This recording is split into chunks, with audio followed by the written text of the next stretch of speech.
Good day children, Sai Ram, and welcome back to our second session of this lesson, Civil Disobedience Movement. Children, in our previous lecture, we have learned about the Civil Disobedience Movement started by Gandhiji. Okay, he had started the Civil Disobedience Movement. The first thing what he did was breaking the Salt Act, because salt was the main or the essential commodity of the food of India. Okay, so Gandhiji broke the Salt Act. In the second part, we have learned about the Peshawar Satyagraha, which was started by Khan Abdul Ghaffar Khan, who was also known as Frontier Gandhi. Then we also learned about the Solapur Satyagraha, in which many of the volunteers or many of the leaders, they lost their life, they were hanged to death. Okay, because of the Satyagraha they had started in Solapur. Now, in the next part of this lesson, we are going to learn about the remaining part, that is, remaining Satyagrahas. The next Satyagraha we are going to learn is the Darshana Satyagraha, which was led by Sarojini Naidu. Do you all know Sarojini Naidu, children? Yes, Sarojini Naidu. She is also known as the Nightingale of India because she was a great poet of India. Okay, she was a great poet of India as well as a freedom fighter of India. And she was the person who had led the Satyagraha at Darshana in Gujarat. Now on this procession also, when the Satyagraha was going on, that time also the police started a lathi charge on them. Okay, then also the Satyagrahis silently they bore the blows. Okay, they were tolerating the blows. The Satyagrahis frequently replaced. Now as they were beaten up. Okay, many of the Satyagrahis were getting wounded. And as they were taken for some medical treatment, the other set of Satyagrahis replaced them. So endlessly this Satyagraha was going on. The Satyagraha did not stop only. In spite of getting wounded, people what they did, if 5 of them were wounded, they were taken for medical help, then the more 5 of them joined with the Satyagrahis. This is how the Satyagraha was continued endlessly under the leadership of Sarojini Naidu. In Maharashtra, Salt Satyagraha took place at Wadala, Malwan, Shiroda. These are the places in Maharashtra where the Salt Satyagraha had taken place. In some places, the forest laws were also broken. Okay, what is the meaning of forest laws over here? You all must be knowing, mainly if you know, the forest belongs to the tribal people. Okay, their livelihood, the tribal people livelihood is totally dependent upon the forest. Now on that forest also, certain taxes were levied by the Britishers.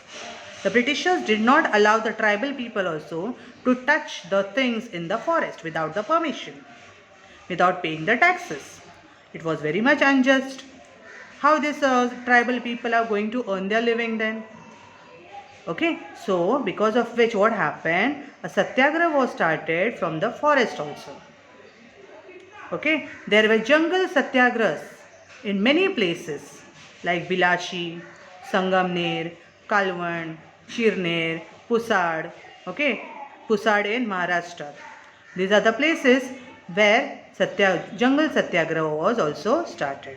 And in this Satyagraha, even the tribal people took part. They also took part in the Satyagraha, which was jungle Satyagraha, which was started.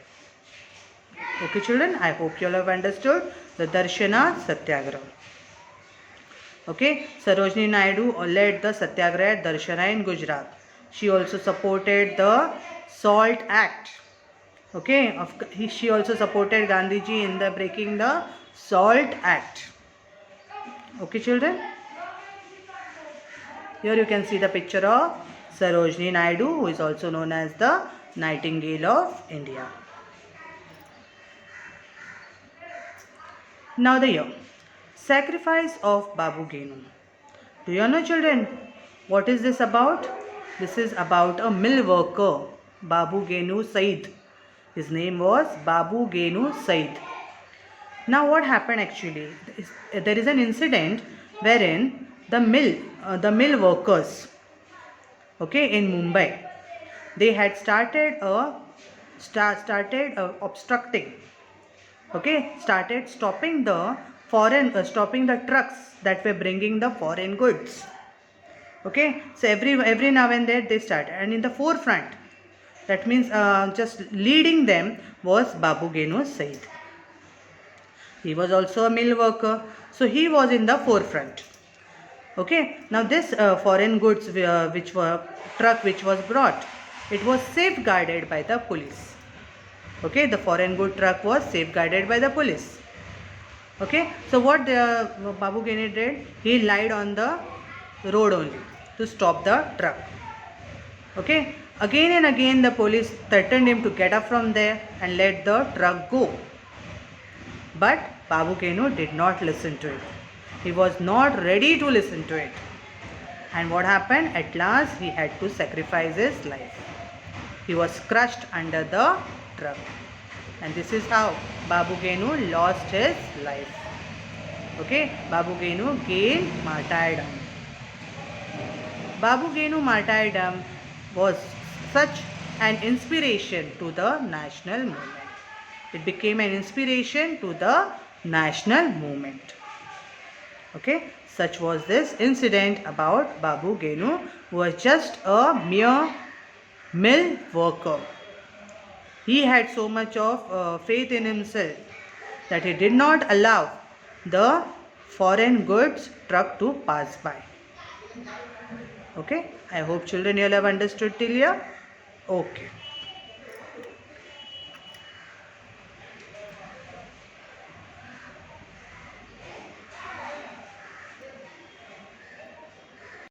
So children, you all must have understood about the martyrdom of Babu Genu Said. Now here is a small do you know fact. Okay, that is features of civil disobedience movement. Previously, when the movement had started, it was not so much famous. But later on, what happened? Many people started joining up.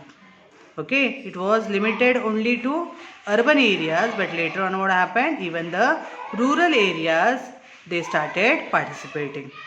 Okay, all the movements till now, whichever movements were there till now, were limited only to urban areas. Okay, but this movement, that is the civil disobedience movement, it became so very famous that it became a nationwide movement. People from rural areas registered their participation. Okay, even the people from the rural areas, they started registering their participation. Even the women took part in the civil disobedience movement. Women also took part in large numbers like Kasturba Gandhi, Kamla Devi Chattopadhyay, Avantika Bai Gokhale, Lilavati Munshi, Hansa Ben Mehta. Okay, these were the women who took part in the Satyagraha. Okay, and they led the Satyagraha also. This movement was based on complete non-violence. Okay, so this movement was based on complete non-violence because as it was started by Mahatma Gandhi, and Mahatma Gandhi believed in non-violence. The British government was trying to greatly suppress this movement. Ways and means they were trying out to suppress the movement, but the people protested unarmed. Due to this, the Indian people became fearless. Okay, now just because the British government was finding it very hard to suppress this movement, what happened? Now the Indian people slowly by slowly, they came out of their fear and they had started protesting, that also unarmed, without carrying any of the arms and ammunition. Okay, this shows that the Indian people had become fearless. Now the next part we are going to learn is about the Round Table Conference. Now when the civil disobedience movement was going on, as it is we have seen, it was impossible for the British government to suppress this movement. So one of the the British Prime Minister Ramsay MacDonald, he put forth his opinion. He said that the constitutional issues which are there regarding India can be thought over now in the round table conference. Okay, so what he did, he organized a conference at London and he named that conference as Round Table Conference. Okay, he expected all the Indian representatives, all the Indian National Congress people to come and join in this round table conference so that their attention will be diverted from the civil disobedience movement towards this conference. That was the main aim behind this round table conference. From the period 1930 to 1932, nearly 3 round table conferences were organized. Okay, 3 round table conferences were organized between the year 1930 to 1932. Okay, so here that's all for today about this round table conference, okay, and the various satyagraha. Okay, the remaining part of the lesson we'll do in the next lecture. Till then, thank you children.